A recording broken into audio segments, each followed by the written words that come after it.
I can actually do the full Haunted Mansion spiel, but no one wants that. Okay, Daniel wants that. Just Daniel, though. Okay, hello, everybody. As you're coming in and getting settled, we are running a few minutes behind. Fortunately, we're running into lunch break, which means I'm allowed to run a few minutes over. But if I run too far into your lunch break, you are contractually allowed to eat me. So we don't want that. I am Seanan McGuire. That applause not now. All I'm doing is existing. I promise you can applaud if I do something. I'm good at it at this point. I've had a lot of practice, but I am Seanan McGuire. This is my Guest of Honor Hour, and what we're going to be doing here is something that I've done at a lot of conventions, usually after the watershed, but I haven't seen that many kids around here, which is called In Conversation. Basically, y'all get to ask me questions, and I will then answer them. That sounds like a Q&A. It does not sound very exciting, which is why we normally put it in program books as An Evening with Kevin Smith, only with tits on. I will answer literally anything you ask me. The answer you get may not be the answer that you expect or want. As an example, a very charming gentleman came to one of these and decided to test me, which is never a good plan, and put his hand up and said, "You said you'll answer anything. How many yeast infections have you had in your life?" And what he received in exchange for this charming inquiry was a 10-minute lecture on misogyny. In the interests of not subjecting your fellow con attendees to a 10-minute lecture on misogyny, please don't ask any questions that are designed to trigger that. You must ask questions, otherwise I will talk about whatever the hell I want. It's been 2 weeks since I've seen my cats or had access to Overwatch, so you will not enjoy that. I've started having dreams about playing Overwatch. I'm literally just sitting at my PS4 pressing buttons. It's not exciting. So what do we got today? Yes. More Overwatch. And then I'm gonna play some more Overwatch, and then, this may come as a shock to you, but I'm gonna play some Overwatch. Follow-up question.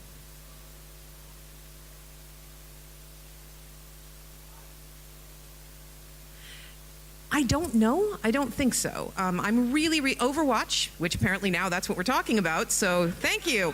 Overwatch is a first-person shooter released by Blizzard Games, the folks responsible for World of Warcraft, in which you play a superhero killing the shit out of other superheroes. The storyline of the game is not very logical at this point. It is the single most diverse cast of any major first-person shooter ever. I was a girl in the 80s. I was a girl being told regularly that girls don't play, can't play, won't play video games. And so I kind of have this thing where I only play games that let me have female characters. And this is the first time that a shooter has been like, "So, you want to play a female character? What kind?" What do you mean, what kind, disembodied video game voice? Do you want to break shit, fix shit, or run away from shit? I don't play first-person shooters, and I'm playing competitive level Overwatch, which is how much I am in love with this game. So I'm expecting to be stuck on it for at least another year, and given the way they keep releasing new maps and new heroes and new pieces of lore, maybe longer than that. We are actively trying to convince Blizzard to hire me to write the Overwatch tie-in novels, which leads to many fun conversations with my agent, wherein she tries to convince me that I cannot be paid entirely in Overwatch merchandise, and I try to convince her that she is in fact wrong. Watch me. Yes. I primarily main D.Va, who is a disruptor tank, which means that I slam into the other team very, very quickly and then shoot them with a lot of bullets and then run away giggling.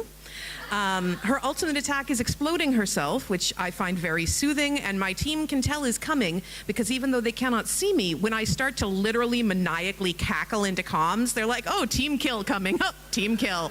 I also do Mercy, who is a healer type character. Yes, support is important. We love our support. Protect your support. The number of times that I'll have, "We need healing." Yeah, y'all just let me get murdered. I'm very dead. Do you see that Roadhog-Reinhardt combination over there? Yeah, so did I. May, who everyone hates, but I'm good at stopping the other team from doing literally anything, and Tracer, who is very fast. Oh God, so fast. I have run off the world so many times. Like, zoom, zoom. I found the edge of the map, guys. Be proud of me. We're not proud of you. Yes.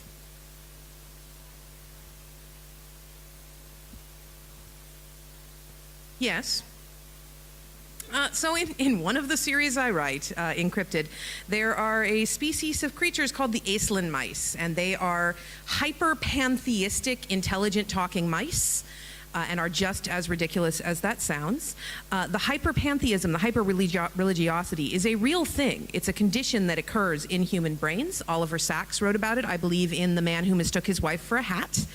So Aislinn mice have that as a survival adaptation. They basically become obsessed with something, and the entire colony will then worship it and surround it and stay close to it and protect it and not get eaten by cats, which is very helpful for the mice. I kind of want to introduce a colony of Aislinn mice into Zealandia in New Zealand because they are intelligent. And you could be like, okay, guys, the tree weta are not endangered. You can eat X number of tree weta.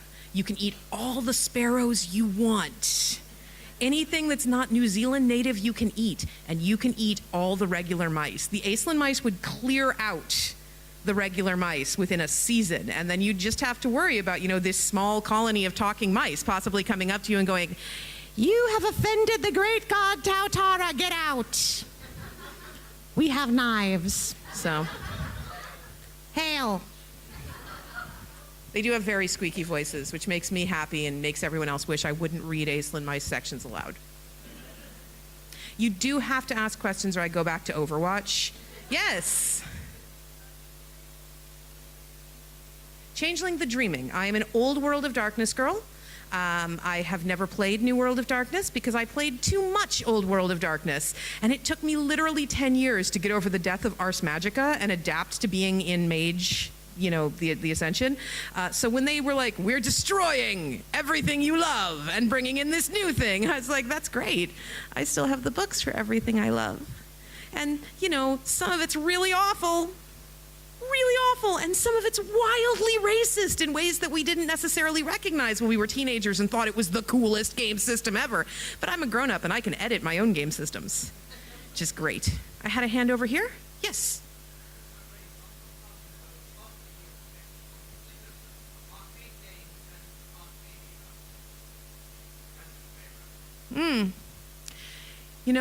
I'm pretty sure if we could get a working Pac-Man game in Fairyland, we could be kings. It would not take much because there's that whole thing where technology is more impressive the less of it you've seen. So if we could just rig a Pac-Man console to run on vodka or something and wheel it in front of Oberon and just be like, "We have built this magical thing. The yellow lily pad wants to eat everything." Well, yes, it does. Magmel is yours. I wasn't using it for anything anyway.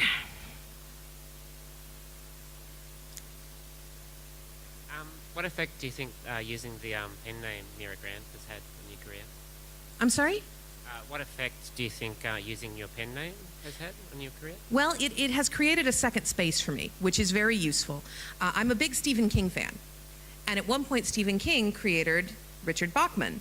And he did that in part because he described the New York publishing industry as like being a horny teenager with a girlfriend who only wants to put out once a year. And I sympathized very much because once I hit the New York publishing industry, I'm like, I can write 8 books a year. And the New York publishing industry went, "You can what with the who to the what?" Don't do that, God. And in fact, I still cannot publish 8 books a year. I'm only managing 7. So creating Mira enabled me to have an additional publication slot and sometimes more every year. And that's important for my mental health. Mira also reaches people that Seanan's work would not. We talk about the fact that it's an open secret that I am also Mira Grant. And I'm going to talk about myself in the third person for a moment because otherwise these sentences make no sense. As Seanan, I am very much pinholed into the urban fantasy space, which is good. That's what I write. But some readers view urban fantasy as a chick genre and will not read either urban fantasy or non-urban fantasy works written by urban fantasy writers. So Charlaine Harris also does really good mysteries. Carrie Vaughn, her superhero stuff is transcendently lovely. And I enjoy her urban fantasy. I don't think genres have genders. You know, there is no genre that is just for anyone, but it's all how things are marketed, it's how things are perceived. This is very much a not all men thing, but I stopped counting when I hit 40, because that was when I went, if I continue counting, I will lose faith in humanity. I had 40 plus people, all of them men, come up to me at signings and say some variation on, you are my favorite author, you are the author that brought me back to zombie fiction, I love your work. Wonderful things, the things you want to hear from readers, and then follow it right up with, I would never have read Feed if I had known it was by an urban fantasy author. Because they are that anti-urban fantasy. So Mira Grant has been extremely important in getting me any traction at all in the biomedical science fiction area, which is one of my true loves. Like, going out for dinner with me is a horrible adventure in, are we talking about murder ballads or intestinal parasites tonight? Surprise, it's both. So yeah, Mira has been very helpful to my career. Also, science fiction is taken more seriously as literature and as award-worthy on the whole than urban fantasy. So I've made it onto quite a few literary lists and quite a few award nominations lists on the strength of Mira Grant's work. When Mira Grant is written by and plotted by and thought up by the exact same brain as does Seanan McGuire's work. Yes? It's very clear to all of us that you're a big fan of many things, and I was just wondering what the balance looks like for you between consuming stories and creating them. You cannot create stories if you do not consume stories. The only truly universal piece of writing advice I have ever encountered is read. You have to read. And yes, occasionally you're going to read something that's already been published and go, well, shit, I can't write this thing I wanted to write now because it's going to look too similar to this pre-existing thing. I need to give it a little time so I'm not on the bandwidth, or maybe it hits the beats too closely. Diana Rowland has a series, My Life as a White Trash Zombie, that while the characters are completely different, the skeleton is something I was planning to write. I was actually going to write about a zombie morgue assistant in Seattle. It hits so many of the same beats. And then Diana fell prey to that when the iZombie television show happened, because iZombie does not look at all like iZombie the comic books, but it sure does look like My Life as a White Trash Zombie by Diana Rowland. You know, so very occasionally you're going to hit something where it's too close in all the specifics and you have to maybe scrap something. But most of the time what you're going to see is trends in storytelling, is tropes, is toxic tropes. You know, the first person that said, I should have a lesbian die, was actually, well, because what we know about the pulp writers and the stories they were allowed to tell during that era was probably writing partially from life. They were writing about their own pain. But at this point, dead lesbians are the trope that props up all of crime fiction and way too much of genre, and we're done. All lesbians are immortal now. You know,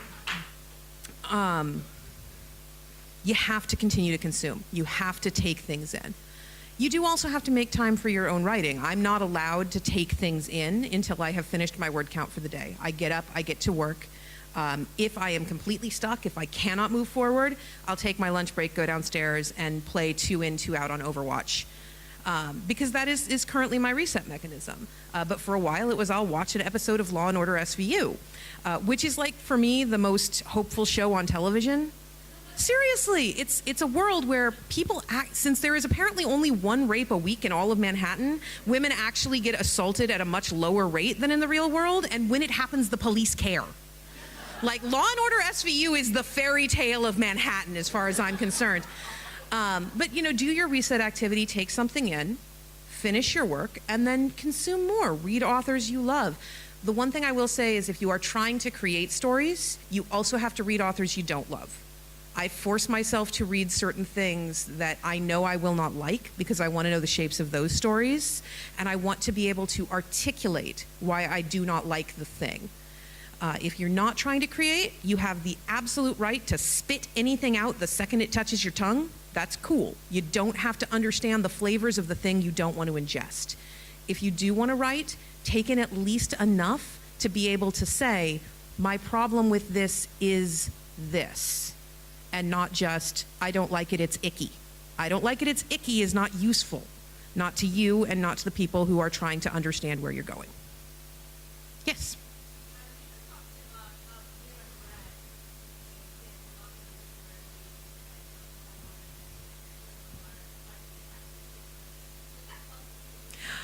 There is one publisher that will not work with Seanan. Seriously. They're like, we would like another thing by Mira Grant. It's not Orbit. Orbit is not allowed to work with Seanan because then DAW would become very sad, and we don't make DAW sad. They're my primary. But yeah, there are magazines and say, can we have Mira? No, you can't.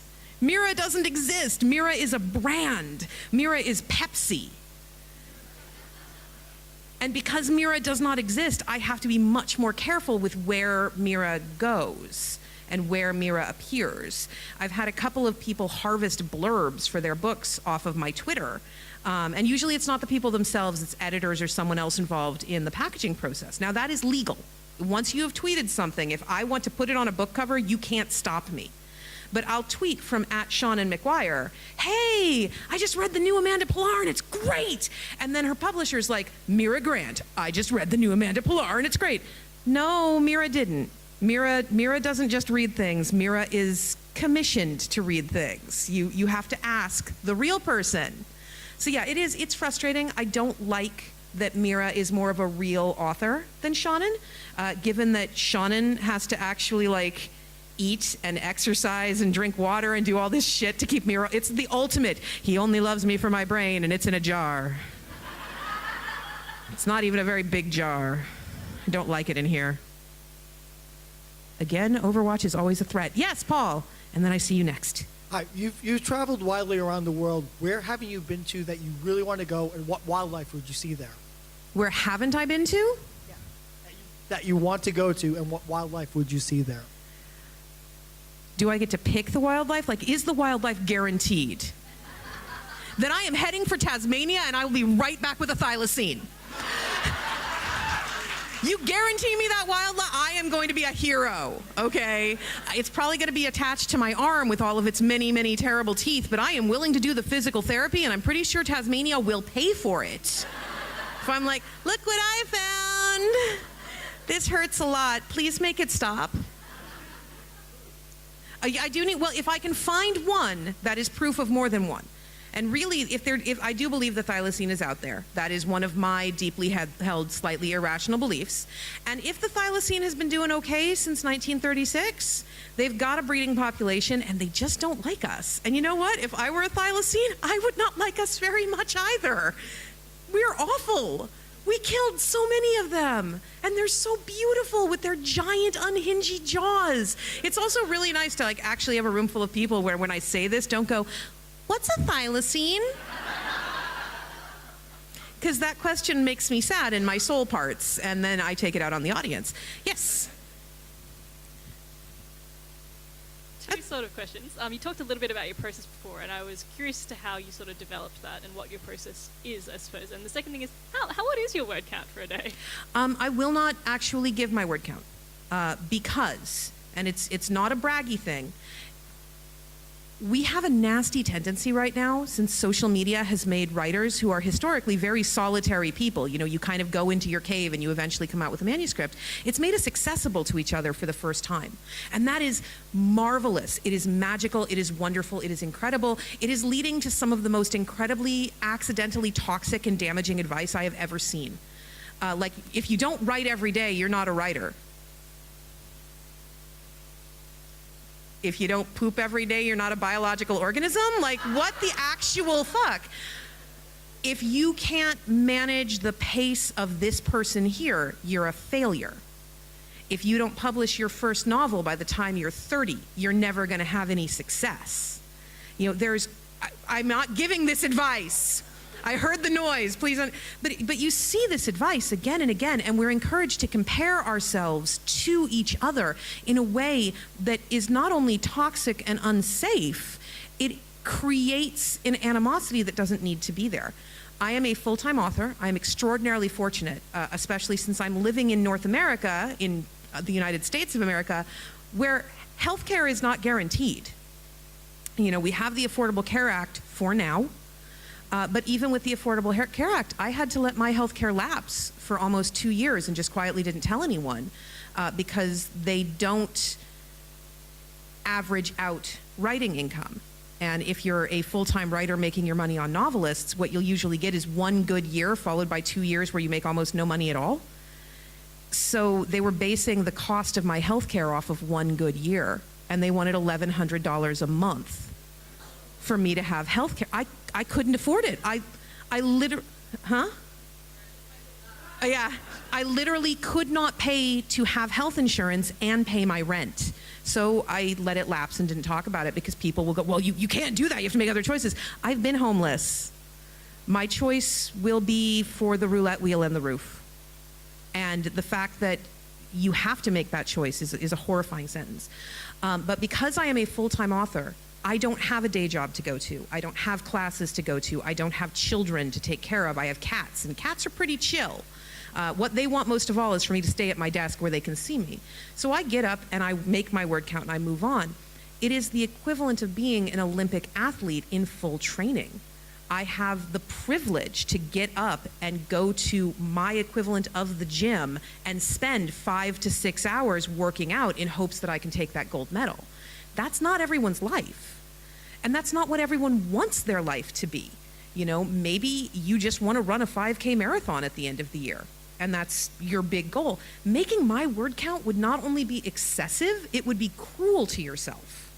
But if I don't make my word count, I don't make my deadlines. And if I don't make my deadlines, I don't eat. Also, even apart from that, everyone has a natural kind of cruising speed of where you're comfortable. The 4 fastest people I know in terms of cruising speed are myself, Charlie Strauss, Kat Valenti, and Jay Lake, who has since left us. And we used to joke about the 4 of us locking ourselves in a room for 2 hours and each coming out with a completed novella. And it was a joke, but not by as much as you'd like it to be. And that's just the speed we work at. Pamela Dean, who's an author I worship, everything she does is exquisite and incredible. Her cruising speed is about 10% of mine. A good day for her is so much less in terms of number of words than a good day for me. If she tried to work to my speed, she would hurt herself and she would not be producing her best work. If I tried to stop at her speed, I would go out of my mind. Like, you would get to see what happens when Seanan goes into a self-destructive death spiral. Not fun! More practically, my process. Deadlines help me. They don't help everyone. If you haven't tried writing to deadline, because I know nothing about your career, so I'm just assuming blank slate. If you haven't tried writing to deadline, try setting yourself a deadline. Figure out what your cruising speed is right now. You can comfortably write 500 good words a day. Okay, so take a look at your calendar, block out 10 days where you can definitely say, I will have the time to sit down and write my 500 words. Do you want to take weekends off? You can do that. Do you want to take Wednesdays off? You can do that too. Just find 10 days. And tell yourself, at the end of 10 days, I will have a 5,000 word short story. Doesn't have to be good, doesn't have to be great, but it has to be done at that cruising speed. And that is how I work constantly, but on a wheel. So I finished the new Toby novel at this con and sent it away. And I will start the next one on the plane home because that is where my wheel is. Yes?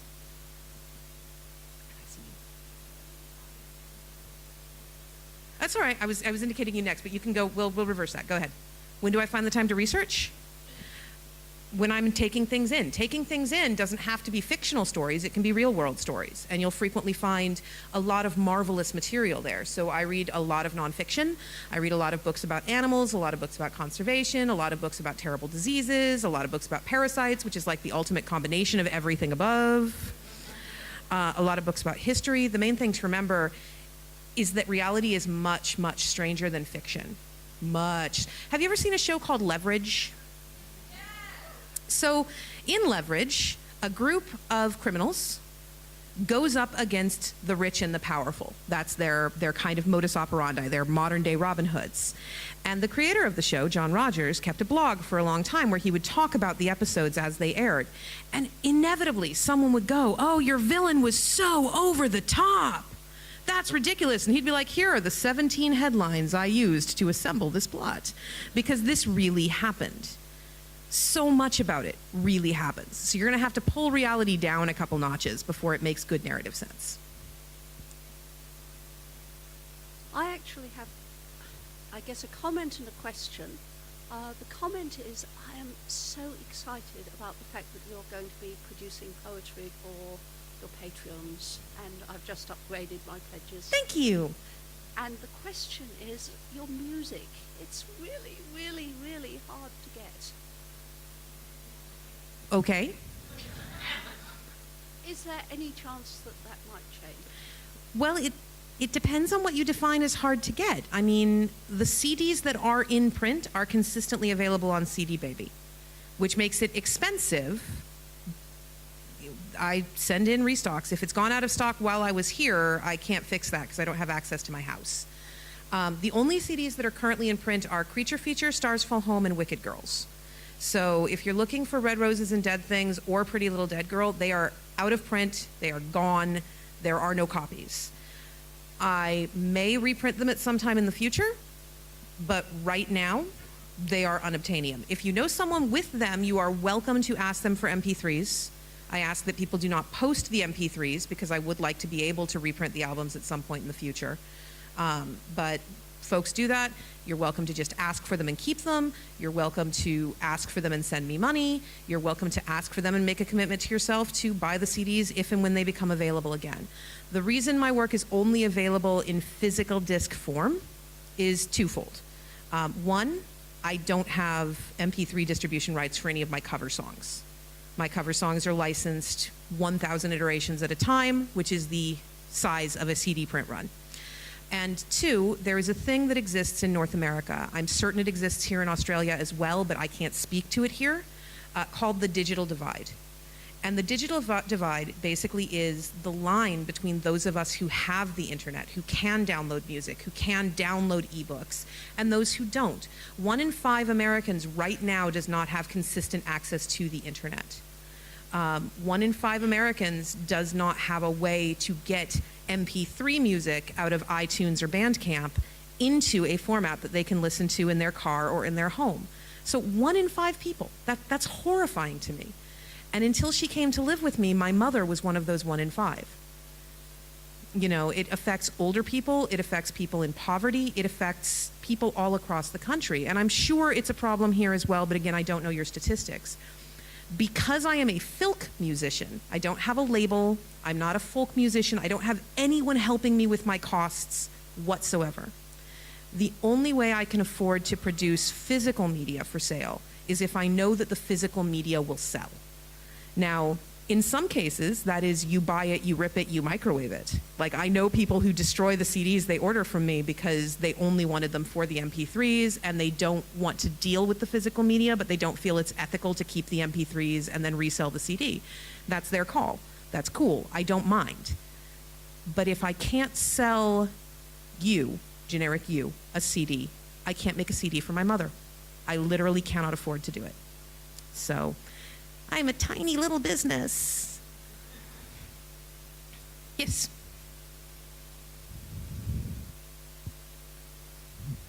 I'd love to hear a bit more about the characters in Every Hearted Doorway and what inspired you to create them, particularly Nancy, Kay, Jack and Jill. And I'd also be interested to hear if you came across the doorway, what type of a world you would expect to find yourself going into? I like to hope that at this point in my life, if I found a doorway, the Moors would still have me. They probably wouldn't, but that's okay, because you're more malleable when you're a kid. You can get used to things more when you're a kid. But I think I would go to something on the wicked spectrum, because the way I've set up wicked is less about inherent evilness and more about, you know, being a little dingy. And I grew up in a carnival. And it turns out that when you think that going to sleep on the Ferris wheel is a great way to spend the night, your settings get a little skewed. Yes, I see your attention. My family runs carnivals all over North America. We own 16 of them. We're a good time. Nancy was actually, so I have a standing policy that if someone comes up to me that I know, and knowing is a very broad term, like some of these are folks that I've just chatted with at conventions, others are close friends, and says, I never get to see myself in a book, I will basically immediately make an effort to put them in a book. And I have quite a few asexual friends who are very frustrated that they never get any representation. It's not just that we are reassured by seeing ourselves in books and stories, and that it confirms for us that we're not broken, there's nothing wrong with us, that we are allowed to be who we know we are. But seeing people who aren't like us in books teaches us to empathize with them and view them as real people and appreciate them as the real people that they are, which is why Nancy, she's my first asexual lead character. There's a bit where she goes very 101, and I set that up to feel as natural as possible, but it is just straight up, I am asexual. This is what it means. This is what I don't do. Moving on. And that's not for my asexual readers necessarily, it's for their parents and their friends. Because if I can hand you a book that tells you that who and what I am is okay and is normal and natural and perfectly accepted within the enormous prism of human experience, maybe you'll believe it a little bit more. Cade is Cade. I love Cade.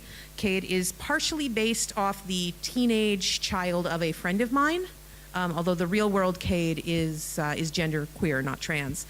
And I just really feel like especially books that are partially or entirely aimed at teen audiences need more casual trans representation. Because I come from the San Francisco Bay Area.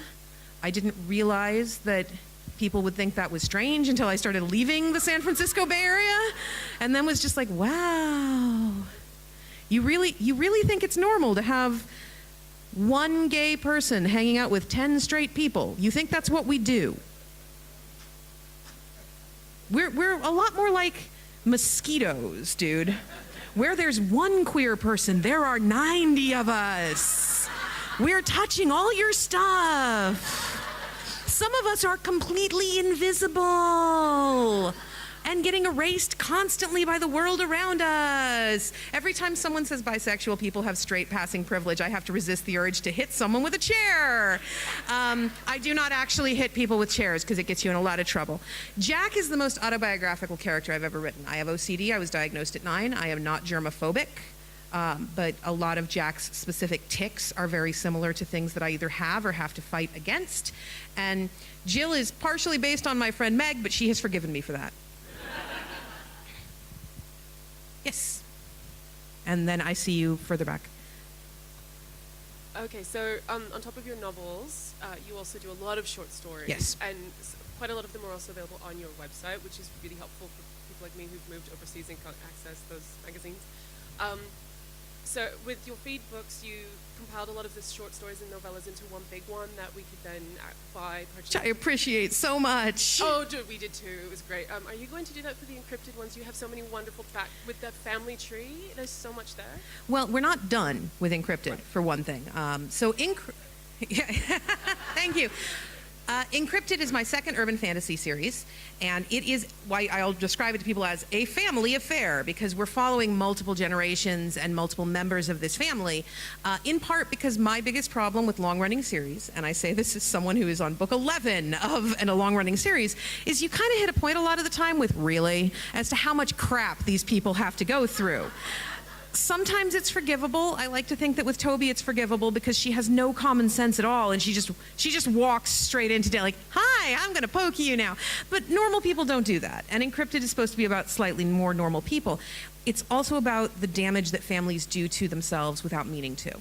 So the current generation that the novels are about is completely influenced and defined in many ways by Alice and Thomas, who are their grandparents.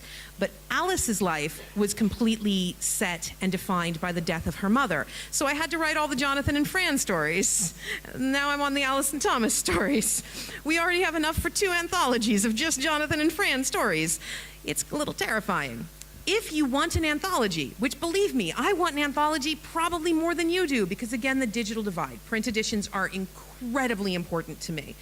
With Rise, the Newsflash collection, I did something I had sworn I would not do, which is I went back to the protagonists of the original trilogy. I wanted to leave them alone. Like, the sun never sets on those who ride into it, right? Once you're off screen, you should be allowed to have a goddamn nap and a cookie. But the only way Orbit would print the anthology was if I gave them an all-new novella about those protagonists. So I did it solely for the print edition. The publisher has to think there's money there. So Encrypted is published by DAW. They are on the Twitter. They are on the Facebook. They are in so many places. They are lovely and wonderful, and they adore me, so don't, like, yell at them. Be nice to DAW. But please do tell them there is interest and that you would cheerfully buy the thing if they would just give you the thing. Let me have it. Give me the thing. Come on. They're all very sweet, and they put up with me, which is sometimes a Herculean effort. Yes? Explain the whole alignment system in every heart a doorway. Oh God, not without a whiteboard. The alignment system is actually intentionally a little bit blurry, because they are trying to figure it out and unify a system that does not unify, where different worlds will have different applications of the same words and mean different things. Jack and Jill are consistently referred to as the Addams twins in Every Heart a Doorway, and people get really shitty at them because the majority of the portal worlds that we see are sunshine and rainbows and everything is lovely. And they went to a Vincent Price movie. They had a very nice time in their Vincent Price movie. They would like to go back. So when they say something is wicked, they don't mean the same thing that Cade would have meant if he hadn't left Prism in such an unpleasant way. So it's a little fuzzy on purpose. It will start to become a little less so as time goes on. I do make mistakes, but I make choices more frequently, which is good, because choices, if I get yelled at for a choice, I feel that I have earned it. Yes? Could you tell us a bit about what you read and enjoyed as a child, please? So, I would like to preface this with, this is not a good way to raise a child. I grew up super poor. Super poor. And this comes up a lot because it's very formative for me. It's very foundational for me.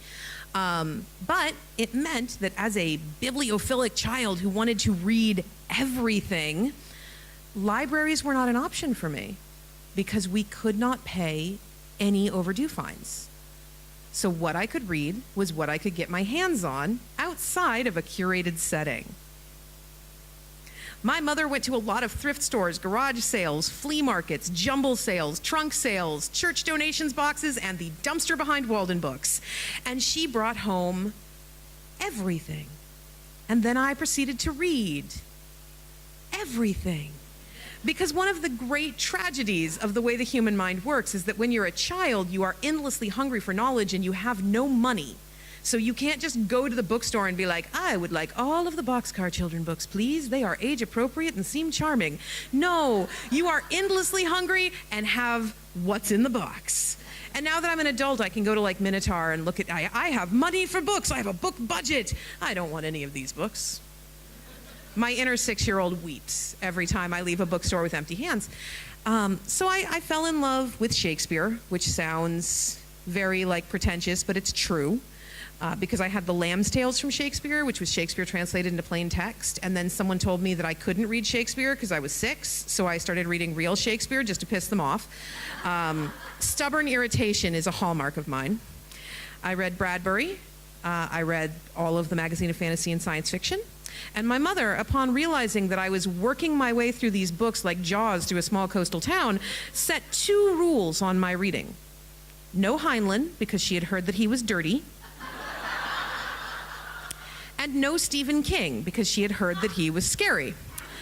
So I promptly snuck Stranger in a Strange Land and Cujo. And Stranger in a Strange Land, when you are 8 years old and not particularly interested in sex, is possibly the most boring book ever written.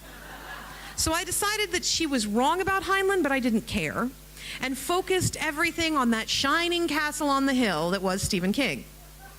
The first serious piece of writing that we have proof I did is a 14-page essay with bibliography and footnotes explaining to my mother why she has to let me read Stephen King, because I have already read Lovecraft and Barker and Block, and I'm like, after you have seen Rawhead Rex pull a man's lip over his head like a hat, Stephen King holds very few surprises.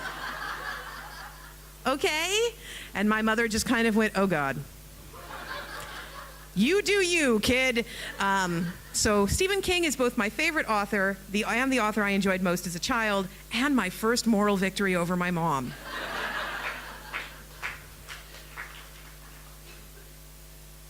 So Overwatch.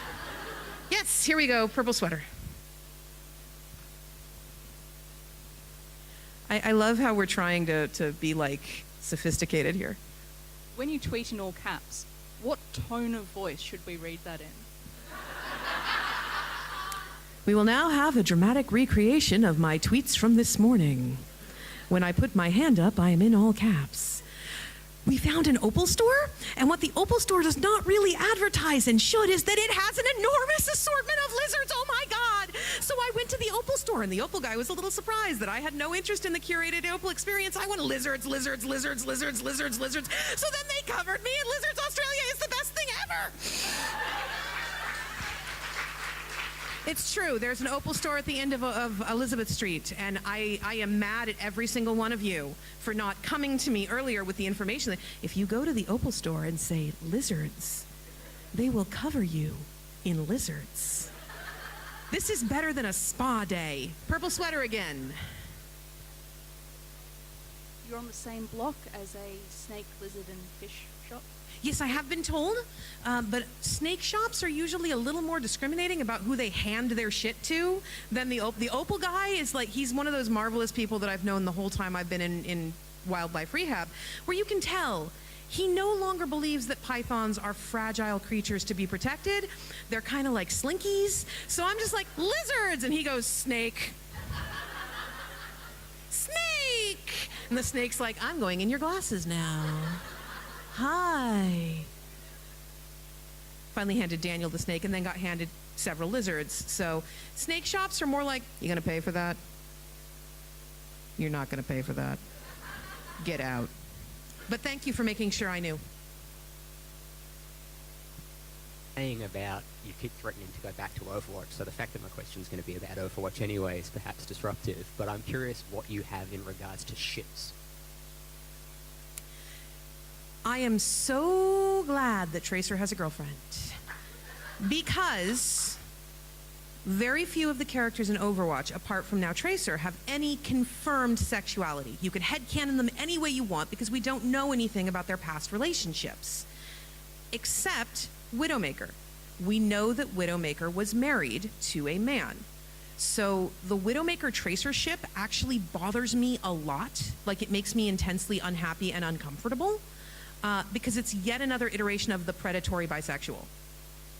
If Widowmaker is with Tracer solely to distract her or seduce her to Talon or whatever, which is what you'd see again and again, I'm like, great. Your version of Widowmaker is now our first confirmed bi woman, and once again, this is what we get. I'm so tired of that stereotype.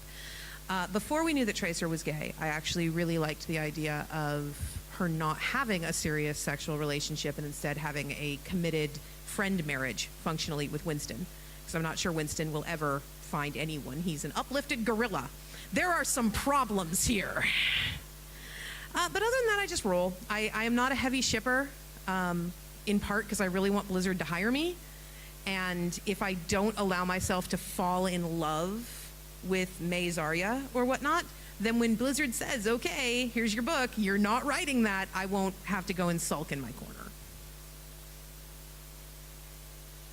Rainbowy skull shirt. Oh, those are skulls. What is your favorite slithery creature and why? My favorite slithery creature and why? Oh. How are we defining slithery? Does it have to be legless? No? Actually, I'll still go with the same. Claude, the king cobra who lives at the University of California, Berkeley's herpetology department. He is 16 feet in length. The most wonderful thing about the king cobra is they are capable of lifting 2/3 of their body off the ground, so he can stand up and look a grown man in the eye. And seeing someone realize that for the first time is like Christmas. You know, he's usually in his enclosure when he does this, but you'll have these people, I'm not afraid of snakes. I'm not bothered by, I don't need safety gear. I don't know. And I'm like, that's Claude. He's a good boy. He's probably going to pass fairly soon because he is at the end of the life of a king cobra, but he's had a very good long one. He's been very happy. He's eaten a lot of rats. He's bitten some grad students. We're proud of him. He's a sweet boy. I like him a lot. He's a good fella. Yes, Daniel. What is the most poisonous creature that has ever assaulted you? Claude, the king cobra. In his defense, he was provoked. In my defense, I was not the one that provoked him. He was dropped. Not by me. Not by me. When you're doing venomous reptile handling exams, you have to show that you can handle venomous reptiles. And we were handling Claude, and someone flunked. That was a fun day. Cobras are chewers. So they don't just strike release like a lot of your snakes do. They grab on and they gnaw. There is a picture of me at age 19 on a bulletin board at UC Berkeley, standing in this position, looking at the king cobra that is hanging off my arm with this expression of profound disappointment on my face. Like, I thought so much better of you. I thought we had a better relationship than this. Why? Why? And it looks very deep. It looks artistic. In reality, my brain had literally shorted out because of the pain. I could not think anymore. I was a being of pure starlight. Just like, everything is ruined forever.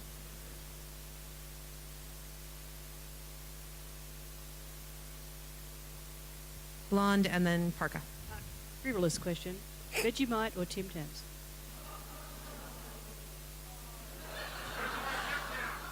I got the question. I'm just, how is that more frivolous than what's the most venomous thing that's ever bitten you? Who do you ship in Overwatch? You know, we're good at frivolity.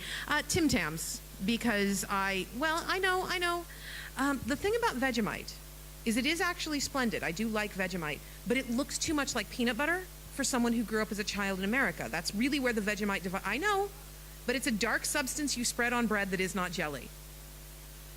A plucked chicken is a man. Just ask Plato. So I have some rejection issues with Vegemite. If I taste it independent of bread, I'm like, oh, this is okay. I could do this. You put it on bread. This is Satan. Why have you put Satan on my breakfast plate? I do not want Satan. I want another pie. And then the next thing you know, you're at the pie face trying to make it up to me. And while I'm cool with that, the Vegemite is not getting eaten. Tim Tams, on the other hand, that's like a whole rainbow of why.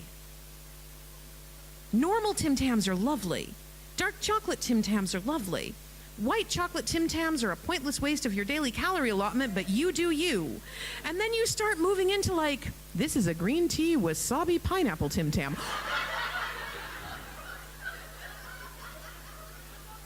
No.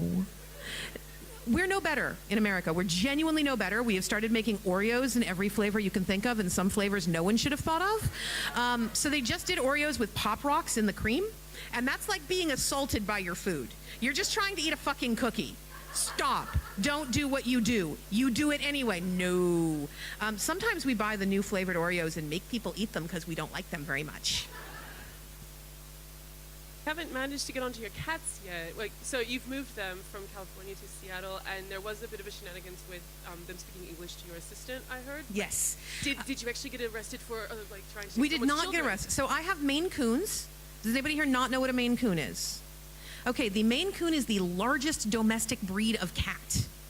The larger of my two Maine Coons weighs 29 pounds. The smaller of my two Maine Coons, is a relative term, weighs 26 pounds. He is also the longer of my two Maine Coons. So when Thomas wants my attention, he will stand up and put his paws here. He is not stretching or straining to do this. He's just standing up. They're an adventure. They're an exciting adventure. And I recently relocated, as in a year ago, from California to the state of Washington, which is a 1,300-mile relocation. I was very fortunate in that business had taken me to New York for most of this process. So I would just periodically text my mother, "Doing great, Mom." You box those dishes. I'm on my way to Broadway. I have box seats for Hamilton. It's cool. I really did. Oh, she was so mad. And part of this was that my PA went to my house, took my cats, put them in carriers, and took them to her house. I speak very hyperbolically a lot of the time. You may have picked up on that.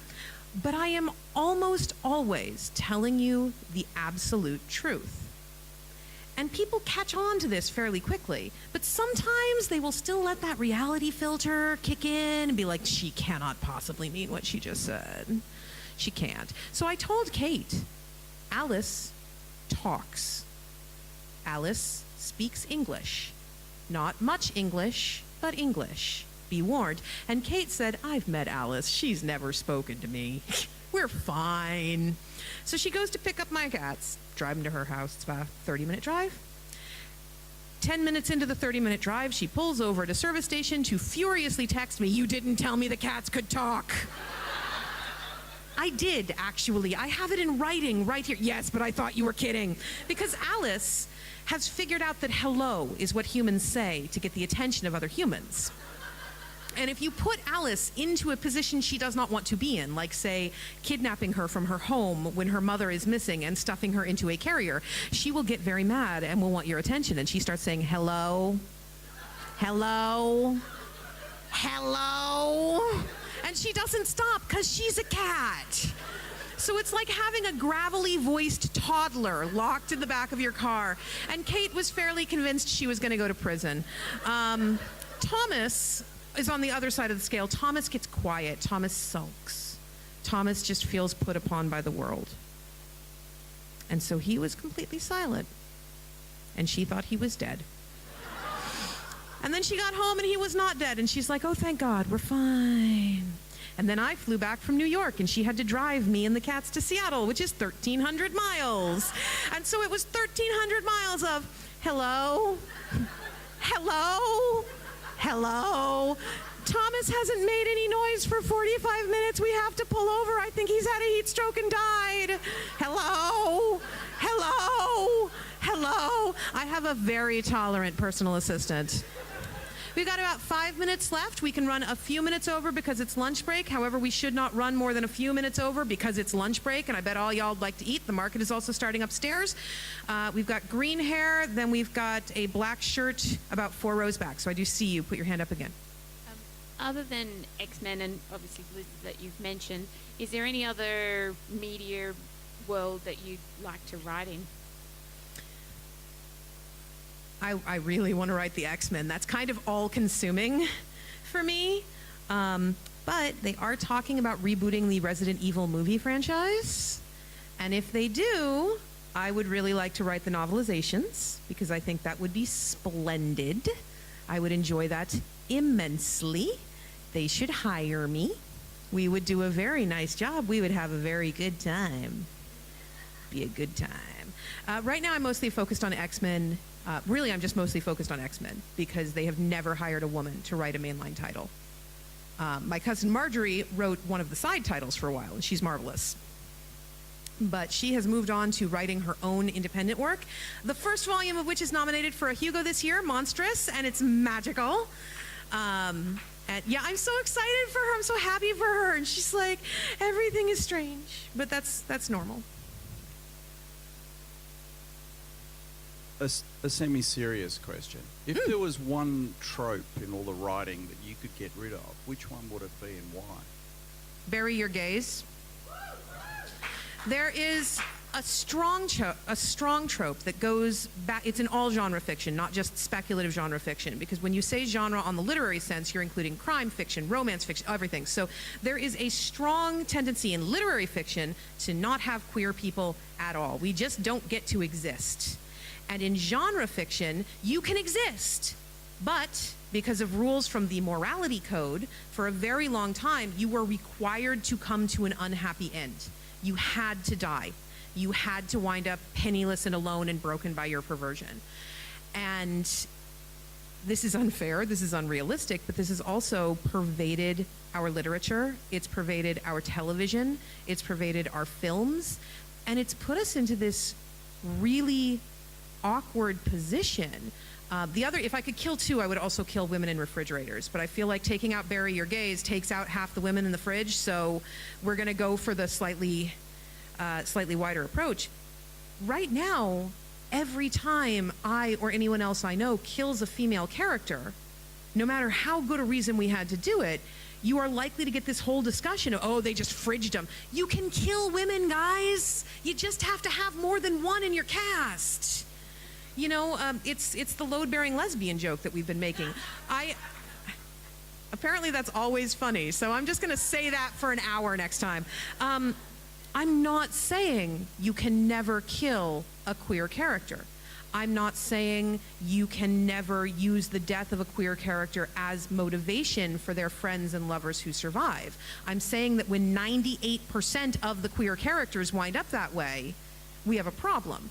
As a creator, I would really like to have the freedom to kill any character I want to put in a book. You know, right now, there are characters I literally cannot kill because I would be taking out 100% of the positive representation in that subgenre. There's a character in Newsflesh, Mahir, who was created because my friend Sunil came to me and said, I never see continental Indian characters in science fiction. I don't get to exist. So I made Mahir. I love Mahir. He's great. He does his thing. And my editor promptly got a letter from a group saying, if you kill Mahir, we will boycott everything Orbit has ever done and we will burn your crops to the ground, because that would be 100% of, at the time, the available representation. So my editor called me and had what I'm sure was a very bizarre conversation for him, because he's like, I need you to promise not to kill Mahir. And I'm like, well, I wiped out India. Is that cool? Cool, we good. Because it's person versus statistic and background and blah, blah, blah. But yeah, Bury Your Gays, it's toxic. It teaches queer kids that they can never be happy. It teaches us that the happy ending is heteronormative, which it is not and does not have to be. And if we could just get that out of our heads, I think so many things would become easier. And then we could move on to getting all of the women out of the refrigerators. Though, on that note, The Refrigerator Monologues by Catherine Valenti has just come out, and it is marvelous, and it is about all the girls that we stuff in refrigerators and why we shouldn't do that. So we have time for one more question. Do we have anything at all? Yes, red sweatery toppy thing. You've obviously led a very, very interesting life. When are you writing a biography? When so many of the participants are dead. More seriously, though, there is a phrase that comes up a lot, and I'm kind of glad you asked that, because it means I can point out how harmful this phrase is, because people don't think about it. It comes up a lot when I'm talking about anything I did as a teen or in my early 20s, which was before the advent of the cellular phone with a built-in camera, which is pics or it didn't happen. I understand that people tell lies on the internet. I get that. I understand that if I say my cat is doing a cute thing, you probably want to see it because cats doing cute things is great. But pics or it didn't happen actually says to me that nothing that happened in my life before I was 30 years old existed. Because we lost storage units. Because we didn't have money for film. Because sometimes I'm way more interested in doing the thing than having a picture of the thing. And especially when you're talking to people who have been homeless, or people who have come out of abusive relationships, or people who have moved to a different country, or people who have ever had a hard drive crash. Pics or it didn't happen is almost a societal form of gaslighting. You are telling me that my lived experiences do not matter unless I can prove them to the court of you. Now, unless what I am saying directly demands that you cease loving someone you love, that you give me money, that you make some repayment to me for an imagined slight, unless I am doing something where you need proof to feel secure in your own self, what the hell does it cost you to believe me that my cat was cute? Why the hell would I be lying to you about having shared my house with an emu who was an asshole? You know, I have cats I don't have pictures of. I have lovers I don't have pictures of. I have dearly beloved friends that I don't have pictures of. I have relatives that I don't have pictures of. And pics or it didn't happen erases all of them in 3 words. And so much about our life is not photographable. Even if I took a picture of y'all right now, it would not photograph the moment. It would only photograph the surface. So I will write my biography when Pixar It Didn't Happen falls out of favor a little bit, and when my mom is dead and does not have to listen to me talk about my time as a homeless teenager due to her. So I hope you are all having a wonderful Continuum. The market is about to get started upstairs. The dealer's room is still open. There is still quite a lot of fabulous programming to go. And if any of you sees a Kangaskhan appear in this hotel when you are near me and my phone, please let me know, because I need the region-specific Pokemon like I need air. I've been Seanan McGuire. You've been a lovely audience. The exits are here, here, here, and here. Get out.